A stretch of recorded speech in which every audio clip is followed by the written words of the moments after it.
I've been noticing for years that the Trump cult is absolutely obsessed with Barack Obama. So I decided to dig into the psychology behind it. Barack Obama hasn't been president for nearly a decade, and yet MAGA cannot stop saying his name. They blame him for things happening right now, today. That's not accidental. There's a very specific psychological reason for it. Here are the 4 reasons the Trump cult is obsessed with President Obama. 1.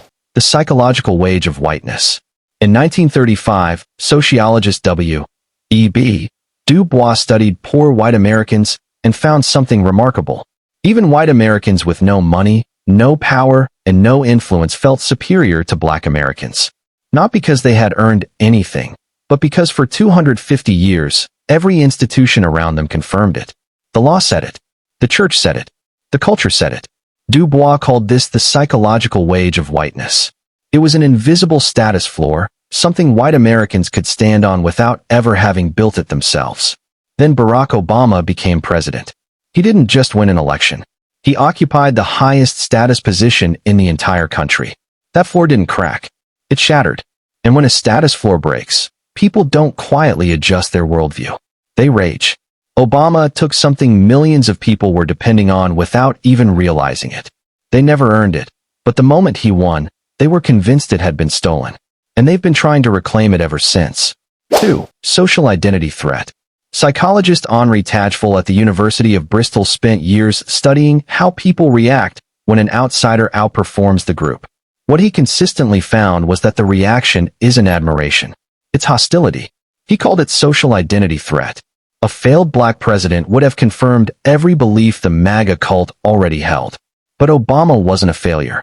He was disciplined, scandal-free, intellectually sharp, and respected by world leaders across the globe. The more competent he proved himself to be, the more dangerous he became to their sense of self.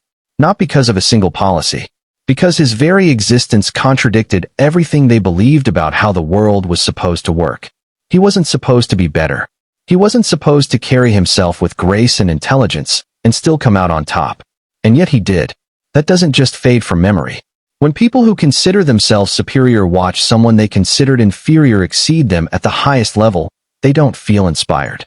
They feel rage. They feel deceived. And they need somewhere to point that rage. Obama became that target. He represented everything they were told they deserved to be and never became. 3. Scapegoating. Obama left the White House in January 2017, but his name never left the national conversation, and that was entirely by design. Trump spent over a decade making sure of it. It started long before he ever ran for president, with years of pushing the birther lie, insisting Obama wasn't American, wasn't legitimate, wasn't one of us. That wasn't political opposition. That was a calculated effort to dehumanize him and embed him in millions of minds as the root of all that was wrong. Then once Trump was in office, the formula became standard. Economy struggling? Obama. Crime rising? Obama. Something going wrong anywhere in the country? Obama.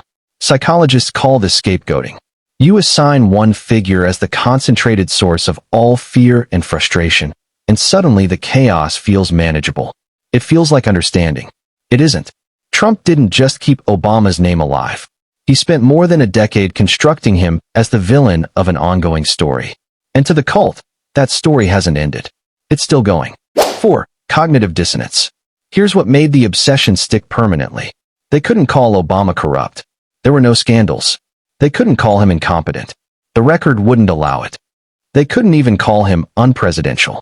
He was composed, articulate. Psychologist Leon Festinger studied what happens when people encounter evidence that directly contradicts their most deeply held beliefs. His finding was clear. People with weak psychological foundations don't revise their beliefs when confronted with proof they're wrong. They grip those beliefs tighter. He called this cognitive dissonance.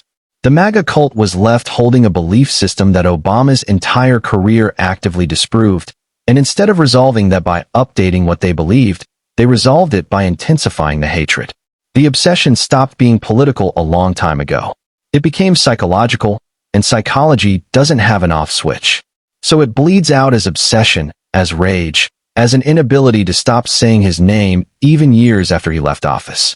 Obama is living proof that the psychological wage of whiteness is no longer guaranteed. And to people who never did anything to earn that status in the first place, that feels like having their identity stripped away. So they double down. They say his name louder. They blame him for more.